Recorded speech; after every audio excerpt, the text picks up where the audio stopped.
Welcome to MetaVisions, the official podcast for the Warden Post. I'm joined today by Michael Rechtenwald. Michael, thank you for joining me. My pleasure, Richard. Thanks for having me. So, Michael, if I were to describe you, I'd say that you are a scholar, and your research has focused on the history of secularism. Yes. You are the author of Springtime for Snowflakes, Yes. the Google Archipelago, and more recently, Beyond Woke, which I'm particularly interested in, but I haven't actually read, so Okay. you have to forgive me there. That's fine. You've taught at numerous universities before your 10-year professorship in liberal studies at NYU, before retiring early last year. That's correct. Now, Michael, we recently spoke with a former professor at the University of New Brunswick, Ricardo Duchesne, and he was also forced into early retirement for sparking controversy.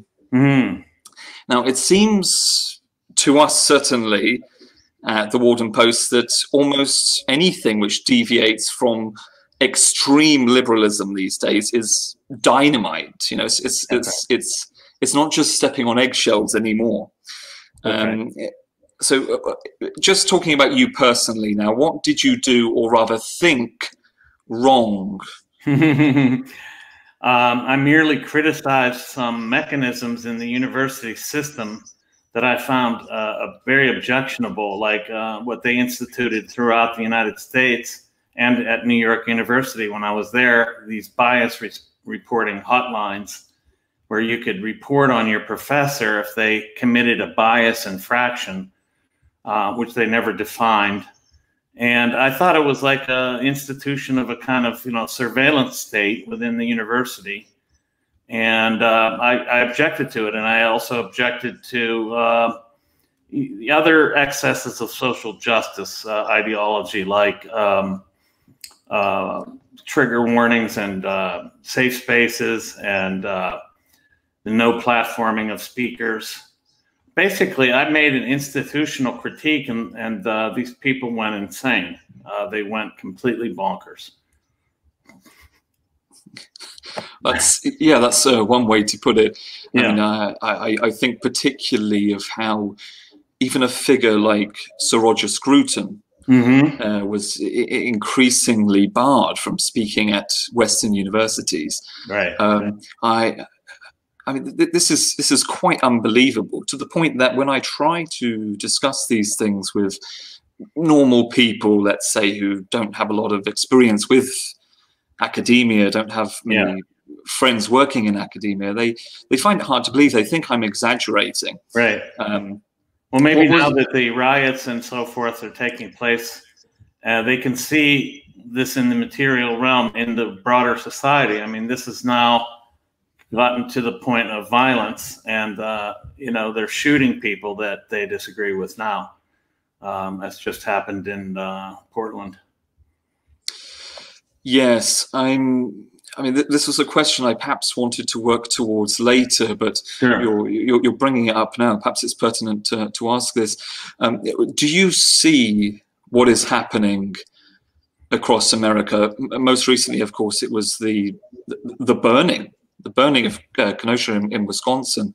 Right. Do you see this as a direct outgrowth of what's being taught, the general culture, the general ideological environment that has developed in universities over the past several decades?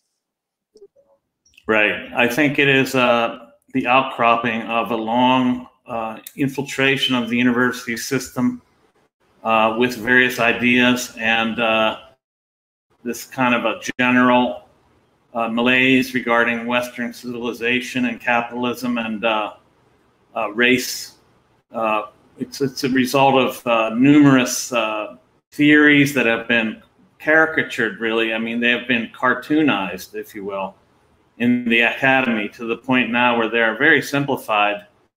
And even some of the people that inaugurated these ideas might not even recognize what's become of them, I think. And so it's been a long march through institutions, and then this logical metastasis from there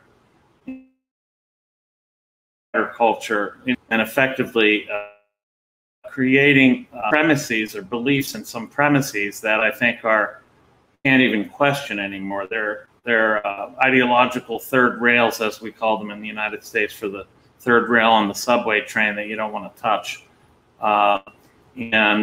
So it's just gotten to the point where the prohibition that we saw on speech in the university has now gotten to a prohibition on any expression that is deemed inimical to the values of this contingent, which is very large.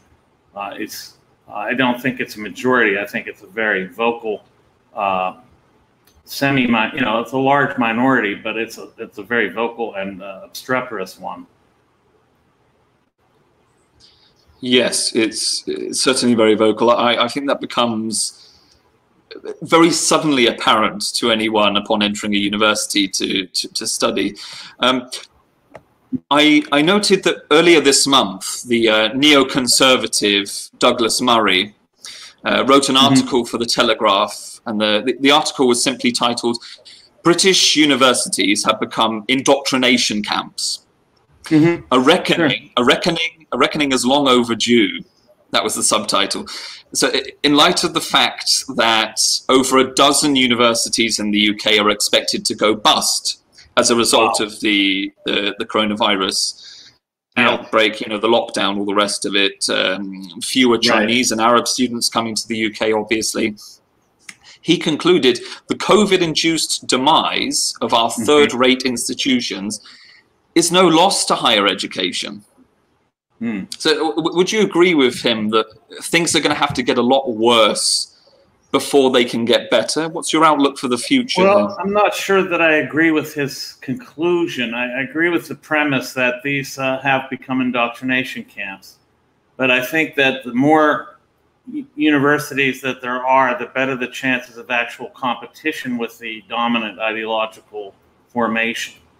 So while many of these have imitated the elites all the way down the line with their promulgation of these ideas, like basically in the US, these theories and ideas really, they started elite institutions, and then the lesser institutions try to mimic and model themselves after them because they think this is cutting edge.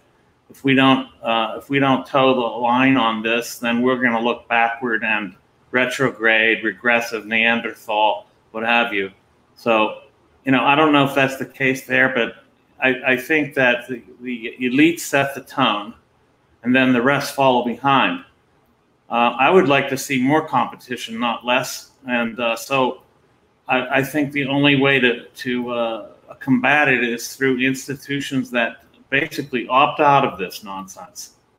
And whether they see their interest involved in that or not is going to be a question. I think as long as they don't realize that there's a market for an alternative which allows free and open inquiry, including the ideas of the people that now bar other thoughts, those people should not be excluded. This is the thing. They should be allowed to argue their points in an open environment of free and open inquiry and debate. But right now they're excluding everything but their own views. Yes, I mean, we've often commented with numerous guests and amongst ourselves here that it does seem that in the academic institutions in particular, the environment is a particularly zealous religious one.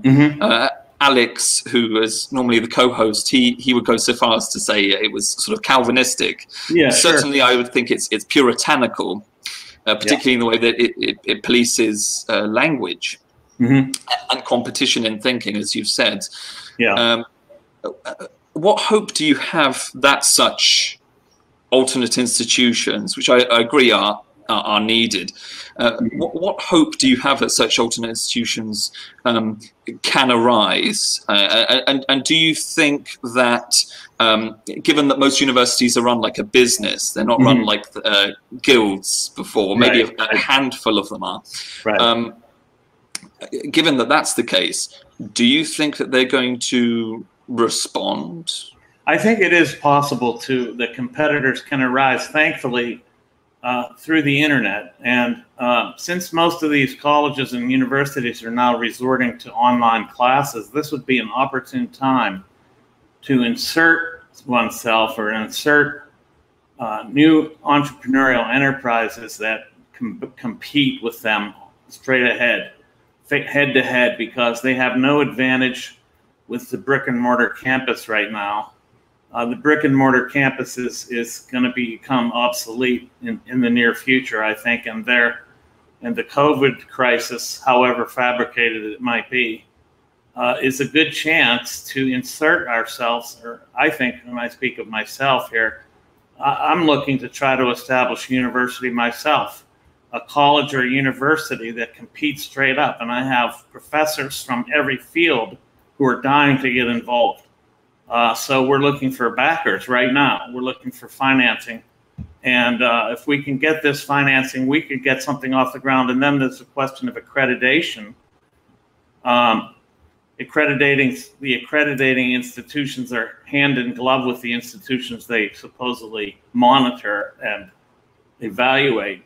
So it would be difficult to get those, but we could even establish an independent accreditation institution, because the big thing that universities give is not so much education, really. It's legitimation is really what they're providing. They're legitimating people's worthiness to be to compete, to be worth listening to be worth hiring, to be worth investing capital in, and so forth. So all that's necessary is to create a legitimating institution that also educates. And that would be an enormous blow to these institutions that are really focused on indoctrination. Yeah, certainly. I mean, especially as they are losing credibility, Yes. Before our very eyes. Yes. And as we said, they've taken this very big hit in terms of actual customers, Yes, I mean, I saw this, I studied the 19th, I'm a scholar of 19th century British history, cultural history.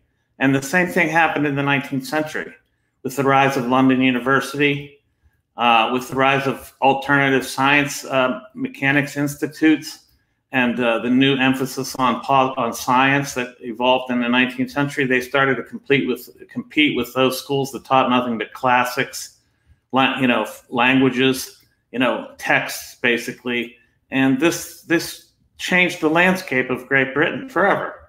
And so I think the same kind of change is apt to happen again, and it's very possible. Yeah. I'm inclined to agree. I mean, certainly, I'm quite excited at the sound of your idea. I mean, would your intended project, would that be something that was purely run on the internet through Zoom meetings? At least at first, yes. At least at first, and whether it became established as brick and mortar is a question down the line. But we're looking for backers right now to, it's a lot more efficient right now to establish online institutions that have credible, qualified professors that cut out a lot of the nonsense that happens in universities. I mean, this was the same rationale that London University posed and the threat they posed to Oxbridge, that they were actually competing on long lines, and they were competing efficiently. They were cutting out a lot of the, lunacy that was going on the campuses then. But basically, when Charles Darwin went to Cambridge, I mean, it was admittedly most of what you did was drink and play cards. Today, what you do is riot and chant slogans.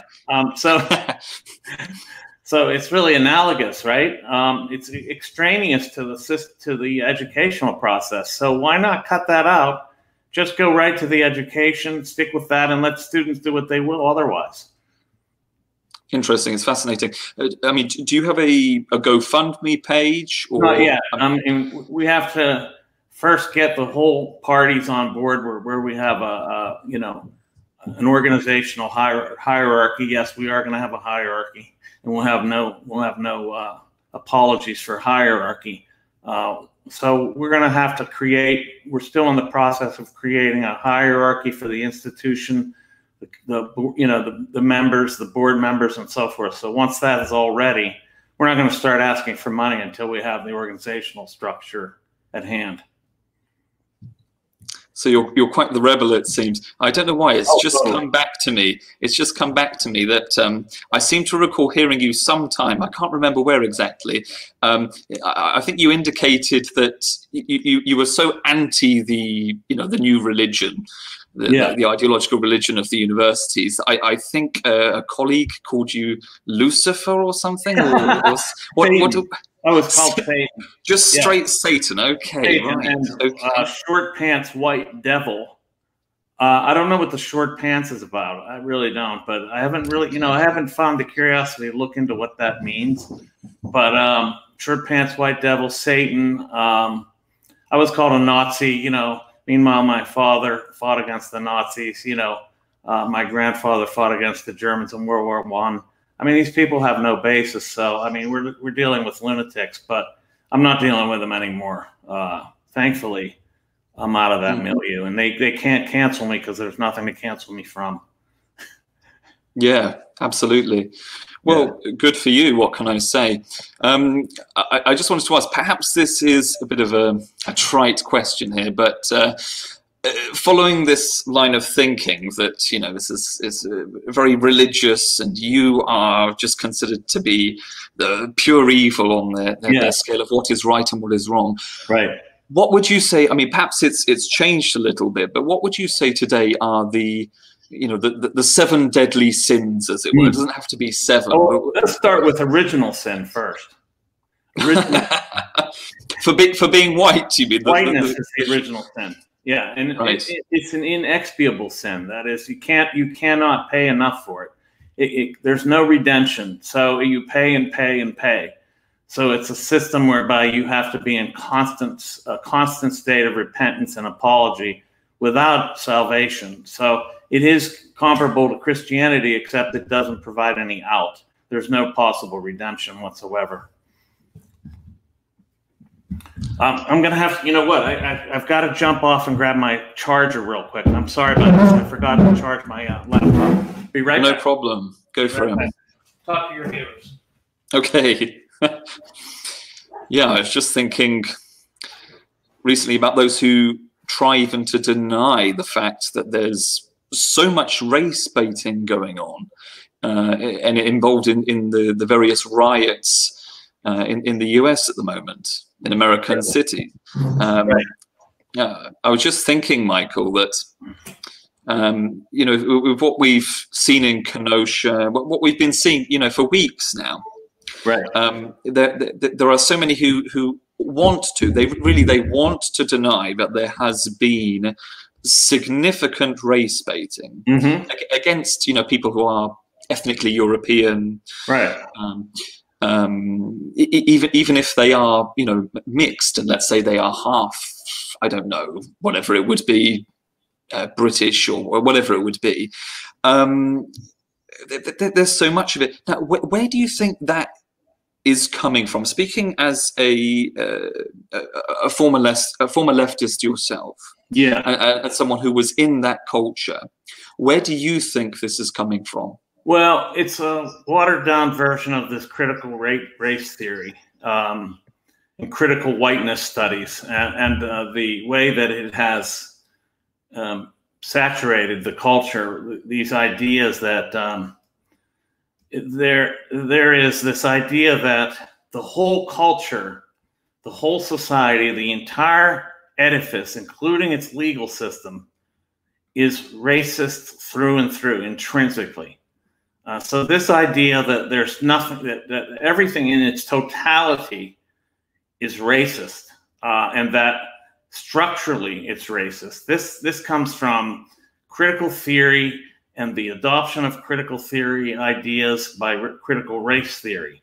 And these race theories make it such that there's no way to make any change that's at all possible, because you'd have to overthrow the entire system, which is, I think, their objective, and probably kill a number of irredeemable people in the process. That they would say that these people are irredeemably racist.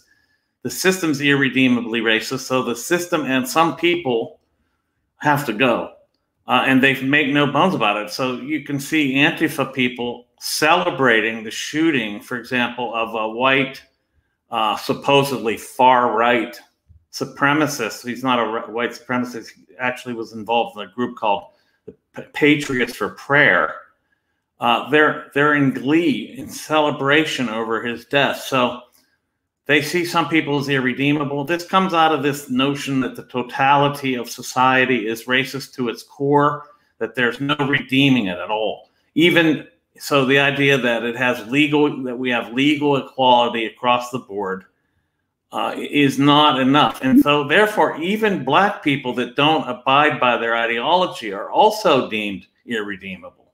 In fact, more so because they are not playing the prescribed role, and they are subject to even more. So if you see these protesters, so-called, they always find the black police officer to scream at and spit on and abuse, and with such vituperation and hostility. It's astounding. And yet, so there's no humanity here.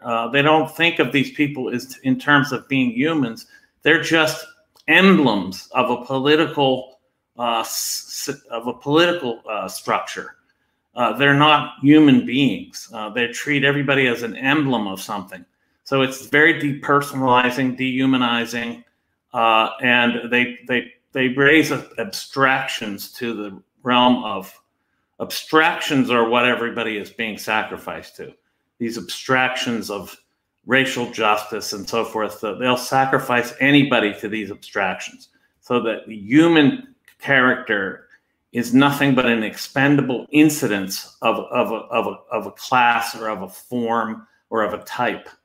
It's really astounding. And the same thing happened in the Soviet Union. That's exactly how it's been described by scholars of the Soviet Red and Great Terror and the purges and so forth. They sacrificed human beings to an abstraction, and they're doing that now.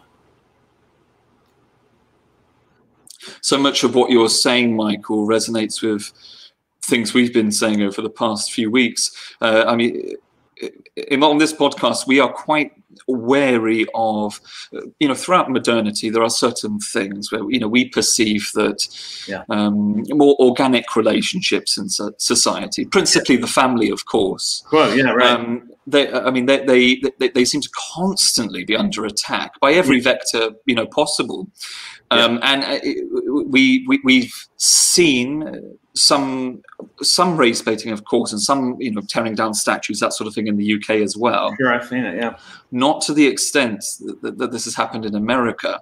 Yeah. I mean, we're inclined to believe that all of this anger against the majority groups of people who are ethnically European, Christians, of course. Yes, Christians must go, according to that. Of course. I mean, we're inclined to believe that there's this attack against majority groups, and in place of it, it's not smaller, more organic communities that are being defended. It's these really manufactured, smaller ideological groups, which are just much easier to control. Yeah, I mean, is that how you perceive it? Yes, I would argue also that it's not an egalitarian movement at all. It's very much an inversion movement. It's an inversion ideology. They're attempting to invert what they see as the hierarchy, so that those that are deemed to be on the subordinate end, on the bottom, are on the top when they flip the hierarchy on its head.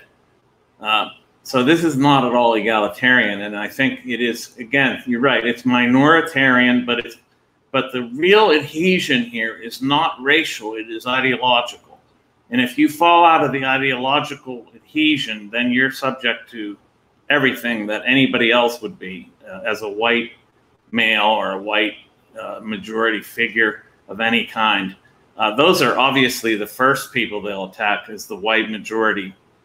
But they are even more vicious with those who are apostate, the minorities who are apostate, who fall out of the creed, and refuse to adhere to it, they're even more viciously attacked than the majority European white male or European whites, period.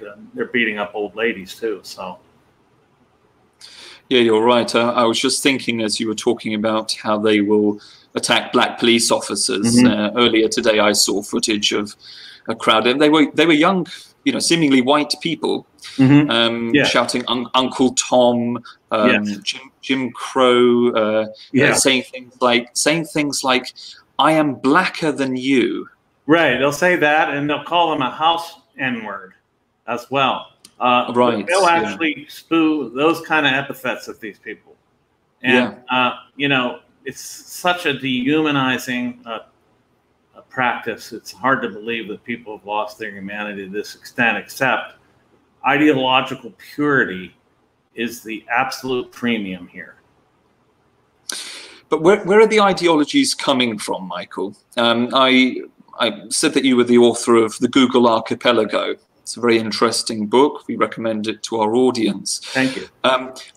With that book, it seems as though you were trying to address something that's really important for young dissident right thinkers at the moment, which seems to be, how is it that these young, what you would generally call liberals in America, seem to be allied with the neoliberal heads of corporations in this woke capitalism, to the extent where some young men, I'm thinking of as a YouTube influencer, his name is Keith Woods in particular. He's quite popular on the dissident right, and he said we're not really struggling against cultural Marxism. The problem is cultural capitalism. Even it's what I call it corporate socialism, and that is to say, what I think they're doing is.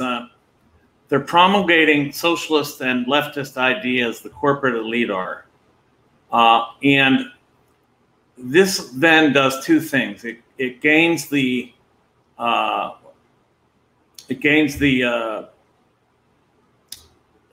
fidelity and the trust of the left. And they see their values being reproduced through the internet. So they are validated in their views. And these, social media sites in particular are basically reflecting back to the left, especially and I call them leftist authoritarians, their values. And so this creates a kind of adhesion on their part. Then they are discriminating against anything but left. And this, creates, so they're creating this huge hive mind. And this hive mind serves the corporate interests greatly because I believe that what they're trying to do is establish monopolies and eliminate competition. And by virtue of spreading ideology, socialist ideology on the ground, they are actually inculcating an atmosphere in which competition is eliminated. And basically, as long as these people feel there's equality amongst themselves, they're not even looking at the top tier that is actually pulling off a major heist. And so they're actually ending up, the leftists, they're ending up as the unwitting dupes and tools of the corporate elite. And this is the most astounding thing I could ever imagine, because having been a leftist, the left has always imagined itself to be opposed to the elite, especially the corporate elite. And likewise, they have managed to gain the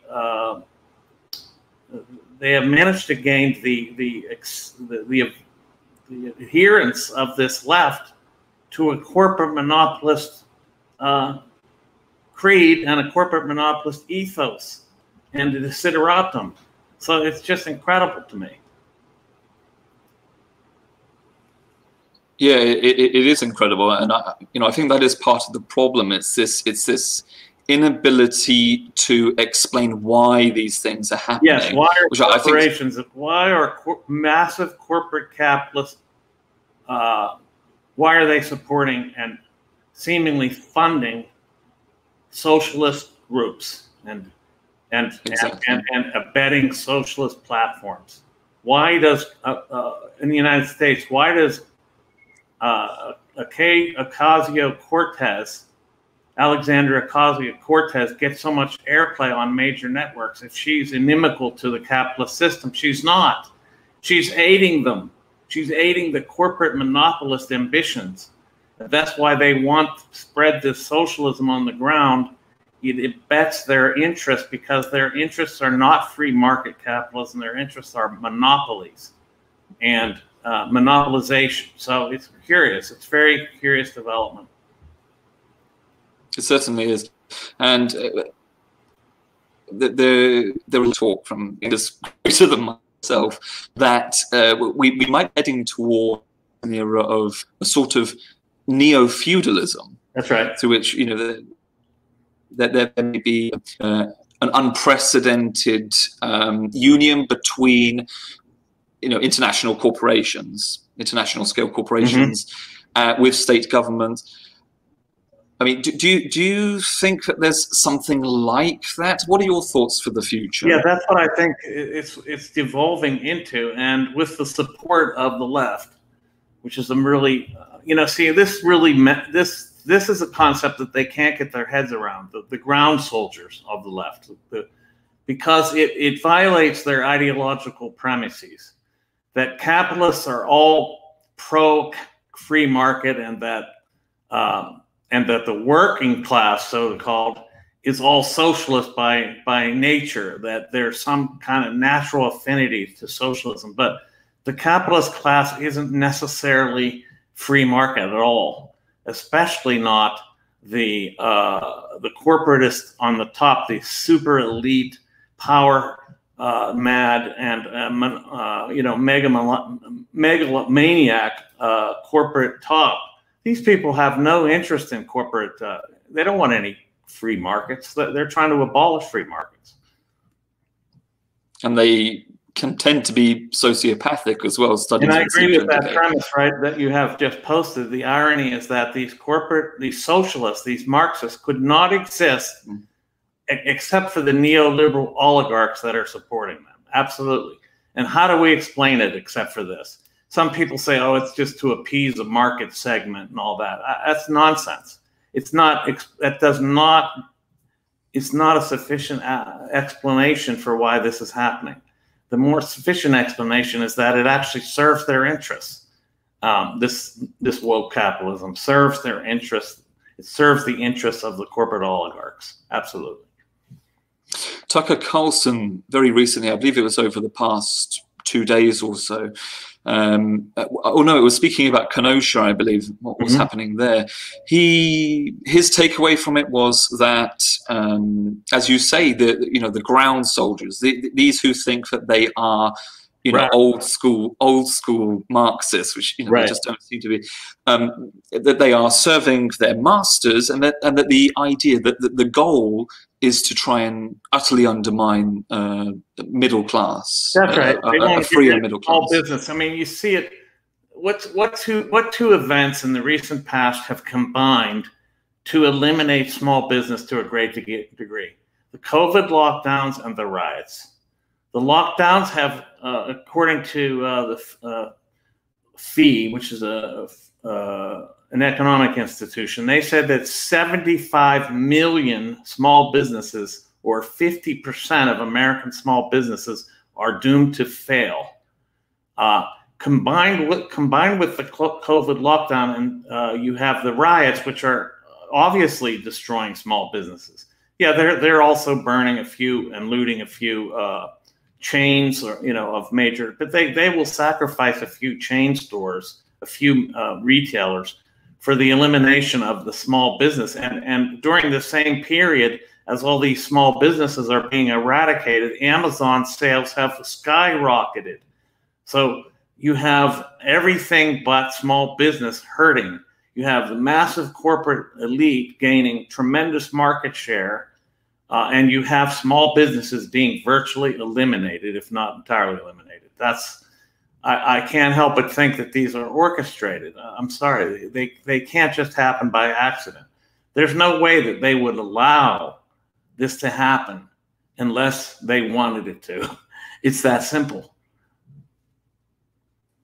Yeah, well, I'm inclined to agree with you there.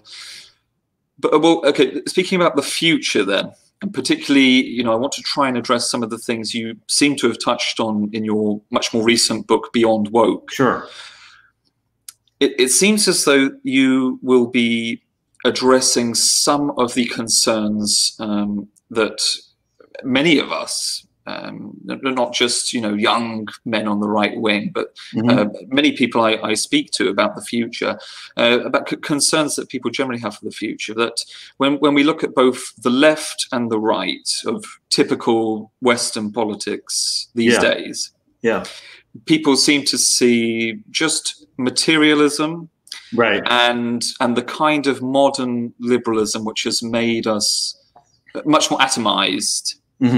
And well, as we said before, the breaking down of organic communities and the creation of ideological,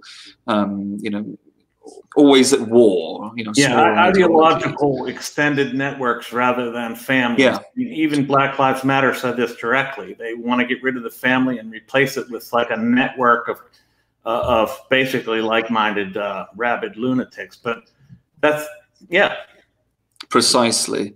Yeah. And so people are inclined to look at different theories that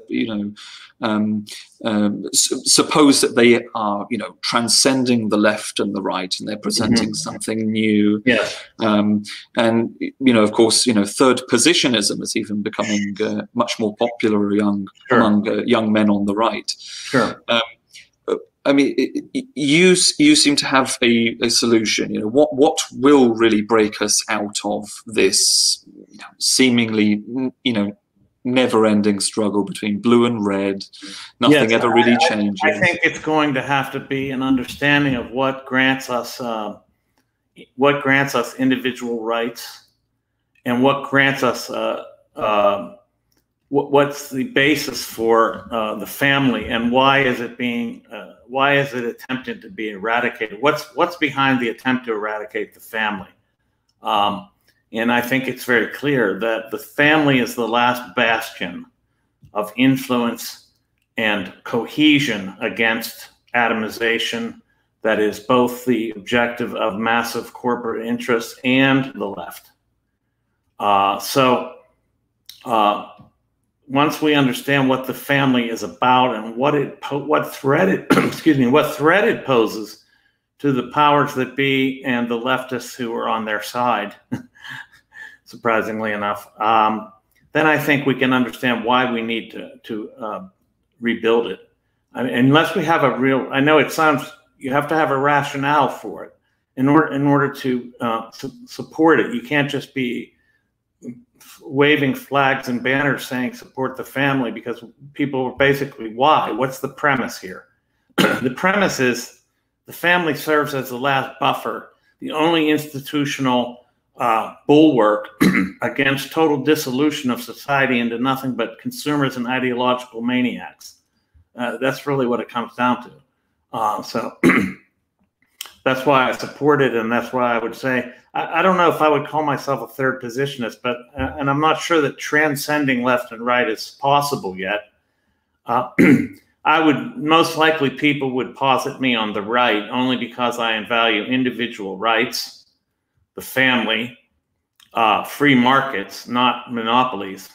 So this would put me on a sort of a libertarian right at this juncture. I can't see a way of being out of that paradigm, because see, when other people are see, people say, well, the left and right is a construction. Yes, but it is a construction that has value and it has energy, and you can't oppose this leftism without some sort of standpoint outside of it. And likewise, this almost automatically puts you on the right. And because people are invested deeply in their ideologies, right? They construct the left themselves. So there is a left. You can't just say, well, it doesn't mean anything. Yeah, it might not really mean anything, but it's there, So I'd have to be like an ontological nihilist to say that it's not there. Yeah, no, I agree with everything that you just said there. And I find it's interesting. I agree with you most particularly when you say that the family is the final bastion. I couldn't have put it better. I think Jeff Dice, the president of the Mises Institute, put it in similar terms. And you don't get more libertarian than that. That's right. And Jeff Dice said, the libertarians have to recognize that the family is the final outpost. It's the last hill to die on. It is. In terms of organic communities, very real relationships, if I can put it that way, which are not simply legitimated by the state. And so in that sense, it is the ultimate force, the nucleus of any power which stands against authoritarianism. That's right. It's the only means of resisting authoritarianism of the state and ideological demands put on people. Without that, they have no bulwark against these ideologues, and they have no bulwark against the state. There's no influence. There's no place of influence. First of all, what happens to the family? Socialization. This is the biggest process that happens under the family. Now, you could point to the fact that Marx himself in 1848 in the Communist Manifesto called for the abolition of the family, and that could be seen as causal for why the left wants to get rid of the family. But I think there's a more they have a deeper rationale for that. And Marx didn't just say this for nothing. The family stands against socialism. It stands against a broad social family. Could be socialistic in its own realm, but what happens when the family is dissolved? Then the state or the community or whatever the hell you want to call it owns everyone, in effect, and no one has any autonomy outside. They have no autonomy anywhere. So it's the last place for any kind of individual autonomy to survive. Absolutely. And it's funny, we're here talking about the family. You might think that it would be conservatives doing that, but you and I have both had, both have, the term libertarian attached to ourselves. Yeah, right. I believe you've been called a civil libertarian before. I don't know why that's attractive. I call myself a civil and sometimes uncivil libertarian. But not uncivil to the point where I also hold to the non-aggression principle. I'm not uncivil to that point.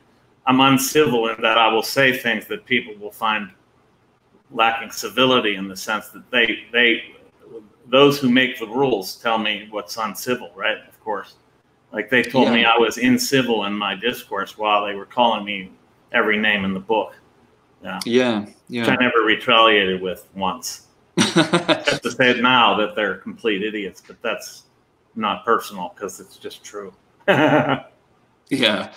I've been called a medieval libertarian. I don't know if that's more or less offensive. I'm not sure these days, but I think the idea, what we're hitting at, is that with our libertarianism, we're not saying everyone has to be an Austrian economist. Right. I think what we're trying to understand is that we have a certain tradition in terms of law. In the West, this is what my book was about. I wrote a book, the uniqueness of Western law. Yeah, our system of law developed very differently to the rest of the world. I mean, this is where we get our libertarian principles from. Right. Ultimately, we think there are rules, there are objective laws above the king. See, here's the thing about this whole idea of law and order. That here's how the left hears that. They hear it as repression and authoritarianism, but the opposite is actually the case.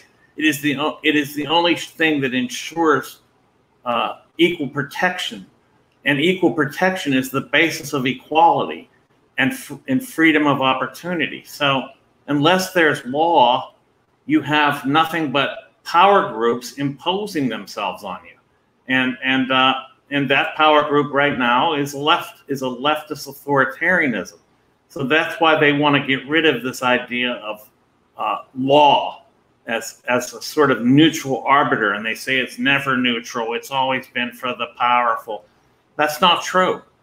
That's actually not true. In fact, it's the opposite of the truth. It's actually given people a chance to be something else. And so they have a caste notion of society. They think that we're in a caste system, and they don't recognize that the caste system is something they're actually erecting. Yeah, it certainly seems so with a lot of the rhetoric they're using. I think a lot of the confusion comes from a misunderstanding, and this is not just the left. I'm not just attacking, especially young people on the left. Yeah, well, they're not hardly worth it. I mean, to attack. First of all, they're not listening. Second of all, they're not equipped intellectually. They haven't been trained well enough to actually think. They're just phrase repeaters, you know. Well, exactly. I mean, that's part of the problem, and hopefully, with your system of education, you can fix this, maybe. But there doesn't seem to be an understanding that equality and equity are different things. Yeah, absolutely. Yes, I mean, they have this false notion that there's some intrinsic wrong that's committed with economic inequality. This is not true. Economic inequality is not a goal because it can't happen. It's impossible, first of all. Second of all, it's not desirable, you know, because you have to have capital in private hands in order to create wealth. And the issue is not some sort of economic equality, but absolute wealth. That's the question. Absolute, you know, an increase in absolute wealth depends on private ownership, period. And without it, you have disaster every time. You can't create wealth. You can't accumulate capital if you don't have private ownership, and that is, you know. But there's the free market is approached asymptotically. We can never get it. There's never going to be an ideal. There's no utopia. See, this is the thing. The utopian idealism is really a big hamper to reasonable thinking. So I don't posit, you know, like. Libertarianism as a utopian alternative to anything. It isn't. It's not utopian at all. There will be inequality. There will be competition. I'm sorry. There will be difficulties. There is the problem of scarcity. It exists and you can't eliminate it. Period. So, you know, there's no panacea here. No panacea. Yeah, I think I'm beginning to see why they put you on the right of the political spectrum. All this talk of hierarchies. It's and I mean that is what it's about. I mean, I get put on the right myself because, you know, I'm a Catholic. I'm a traditional Catholic. Yeah, there you go. So, well, exactly. You know, I have certain, you know, metaphysical beliefs that, sure, you know, the basis for my system of virtues, that kind of thing. And you know, of course, I would like to see that manifest in the world, not out of you know, a desire for power, you know, purely out of love. I promise. Yeah, sure.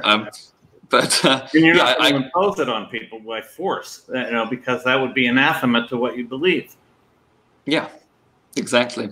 And you know, it's funny. I think we've come full circle in a way to talking about certain differences there are. You know, I'd argue there are religious differences, really. You know, in terms of in just considering the state itself. Mm-hmm. You know, I'm of the school of thought that those who have these tremendous beliefs in the state and they have very idealistic views about what will occur in the future, inevitably, as many Marxists do. You know, this does seem to be a religion, and we are the new heretics. Oh yes, according to that religion, we are the thought criminals. We are. Do you now? Here's my question: the Republican, you know, National Convention that's just occurred. Yeah. It was, looking at it as a British person. Sure. It was very, very religious in tone. Oh, absolutely. And especially. Yeah, and I saw not just dog whistles. I saw a lot of red meat being thrown to Catholics in America and Christians in general. But Catholics, absolutely, there was I think at least 2 Catholics who spoke on terms of Catholic faith. The nun, I forget her name, but she's an incredible person. Yes, very accomplished. So you can't say she's some sort of a bootlicker. I think there was another Catholic involved. But yes, Catholicism was front and center, indeed. Oh, Ave Maria. Yeah. They sang that at the end as well. That's right. So, I mean, this is very overt. I mean, some people are saying, "Oh, this is an important moment for Catholics." I'm thinking more broadly in terms of Christianity. Mm-hmm. Do you think that is very deliberate? Do you think that shows an understanding? Yes, I think they know what they very much know what they're doing, because they know we're in a battle of creeds. Because the other side has a religious creed, as we've pointed out, and they're cultish. This is a cult with a very, I mean, I think a crazed creed, but it is a creed that they adhere to with fervor.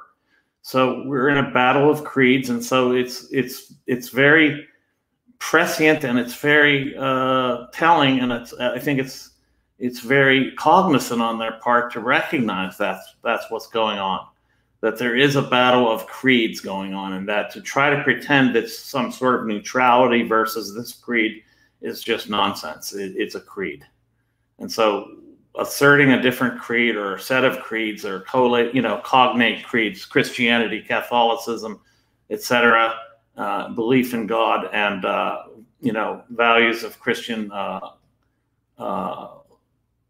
concern and an ethos of Christian love, I think was a very, very, very, very smart move. My question as I was watching this is, how does this square? How will this square? Given the particularly liberal and some would argue pluralistic nature of America, and particularly with granted rights of or God-given rights, even I should say, of religious freedom according to the U.S. Constitution. How does the seeming simmering war between these religious ideologies, if you like, what's this going to look like for the future in America? Do you see that the Trump vote as being very, very, very significant in terms of the direction of America's future, in terms of preventing civil war, as some have suggested may occur? Yeah, I think that he's an emblem of a resistance to the real resistance, I think. And I think, let me just back up just a tad and say that I think the Christianity was a little more ecumenical than just Catholicism. I think it attempted to erect a broad ecumenical, and I can't say the word, forget it, ecumenical tent, and it tried to include even other faiths. Judaism was represented. So was Islam, for that matter. So it tried to erect a more broad Judeo-Christian tent of believers who were being effectively posited against the kind of atheist or at least humanist tribalism, if you will. So what does it mean, the Trump election? This puts me in a very precarious place, because I don't want to be considered like just an ardent Trumpist, or a Trumpian, or whatever they call him. But I think that he is significant, and the significance, I think, is interesting. I think that,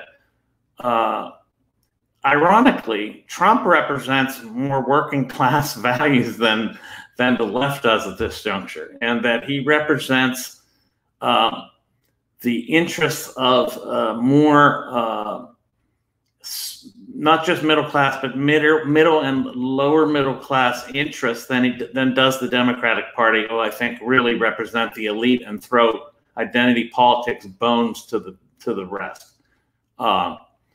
So it is important, because without it, we are going to be sacrificed to this kind of corporate socialist globalism, I think. And there'll be nothing standing in the way of them at that point.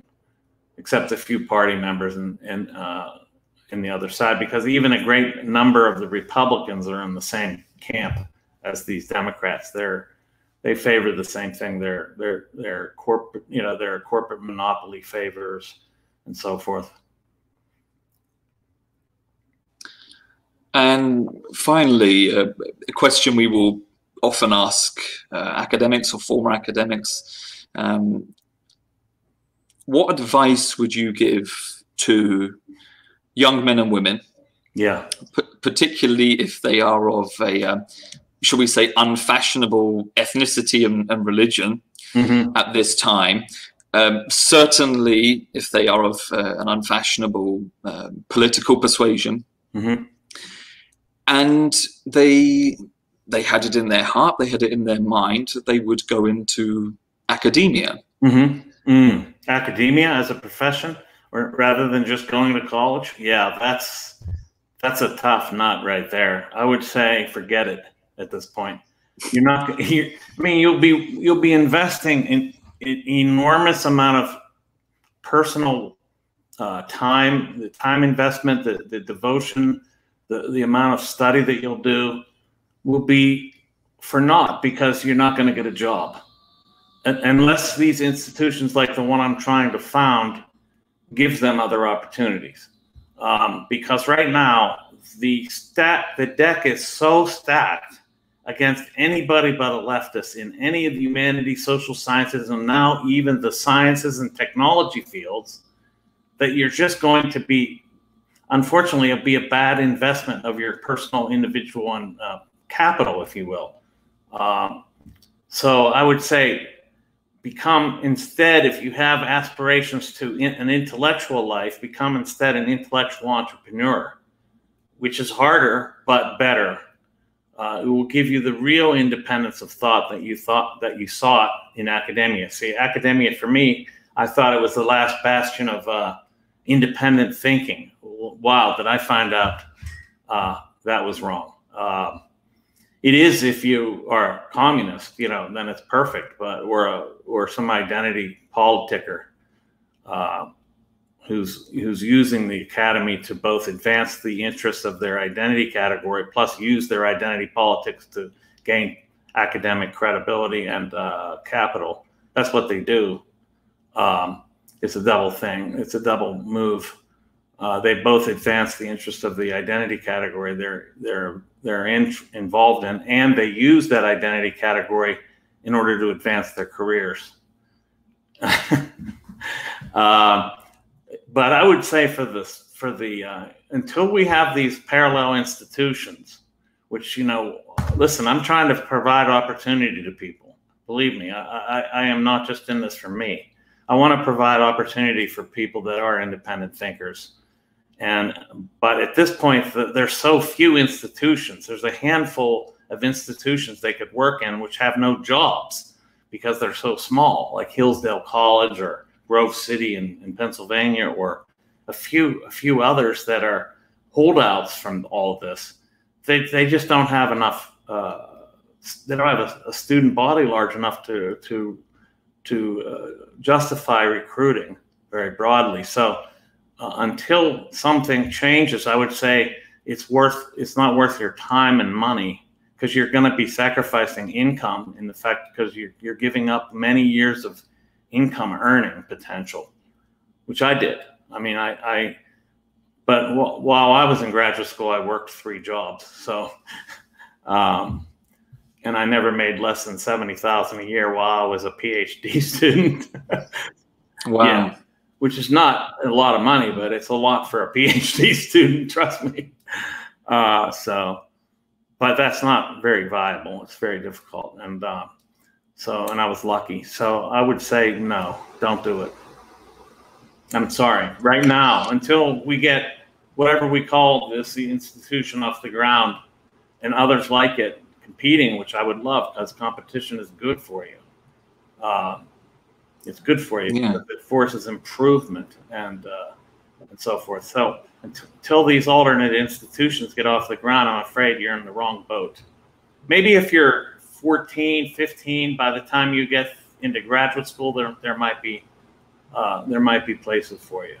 So at that age, yes. But if you're like in college already, we're looking 8 years out for social sciences and humanities PhDs after the BA. 8 years. It's not going to be ready by then, to the extent necessary. Interesting. Become an intellectual entrepreneur.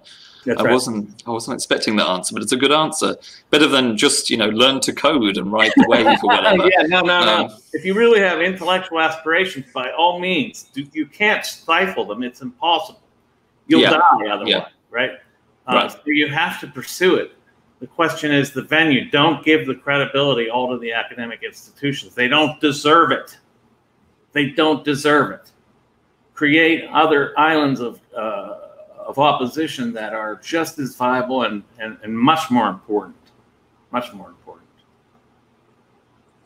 Yeah, education is the answer in so many ways. Michael, listen, I promised I wouldn't take up that much more than an hour of your time. Yeah. But I definitely wanted to give you the opportunity to plug as much of your material, what you're doing, your books as possible. Maybe have a discussion. What are the books about? Okay. Well, there's 3 recent books that I think audience members would be interested in. Springtime for Snowflakes, which came out in 2018, which is a history of my academic career. It's a memoir of my academic thinking, how I went through the whole gamut of theory and every theory you can imagine on the left and how I emerged from it. And it ends up very critical, and it's a short book, but some tell me it's quite a heavy book in certain parts, especially the heavy theory. Then there's Google Archipelago, which talks about how the same ideology that has infested the university system has metastasized into the internet, and through social media has dominated. And so that's kind of like I consider these 3 books. And then there's Beyond Woke, which is a compendium of essays. So if you want a kind of smorgasbord of my writing, that would be the one to start with. It gives you something from everywhere, plus it has new elements. And then, finally, my new book coming out on December 1st is a novel called The Thought Criminal, which I think will be very interesting for readers because I put it in a fictional form. It's my first novel, although not my first fictional publication. I've published short stories in a collection and in different periodicals, but this is my first novel, and I think people will love it. And I'm actually merchandising along with that. We're going to have T-shirts that say The Thought Criminal on the front, and then on the back it'll say Thought Deviationist. And this is code for people that know what it means. Yeah, the color and the font are appropriate. I think I know what that means as well. Yeah. Yeah. Oh, that's excellent, Michael. Yeah, and that's the title of the show. So The Thought Criminal. Yeah. That's who you are. You are at the forefront. For folks who don't know Michael's actually quite a big deal. These are serious, very well-selling books, and certainly worth your time. As well as, something we didn't get to touch on, Michael, was your earlier, more academic writing on the subject of secularism. Mm-hmm. I suppose we spoke a little bit on, the religious nature, ideologies in the universities, that kind of thing. Maybe it can be a discussion for another time. Yeah, perhaps. for another time. But yeah, I could definitely like to talk about that sometime in the future, and I can connect the 2 bodies of work as well through that. But it's a long discussion, so maybe leave it for the next time. All right. So everyone, go and check out Michael on Amazon, buy one of his books. Or michaelrechtenwald.com is the best place to get everything about me. michaelrechtenwald.com. You see the spelling there. Just put the 2 names together and add a .com, and you got it. Brilliant. Yeah. They can find you on Facebook as well. Some really interesting posts you've been posting lately. I've been enjoying that. Thank you. All right. All right. Thanks so much for your time, Michael. My pleasure, Richard. Very interesting. Take care. Thanks to our audience. Please like and subscribe if you'd enjoyed the show. Okay. Bye-bye now. Bye-bye.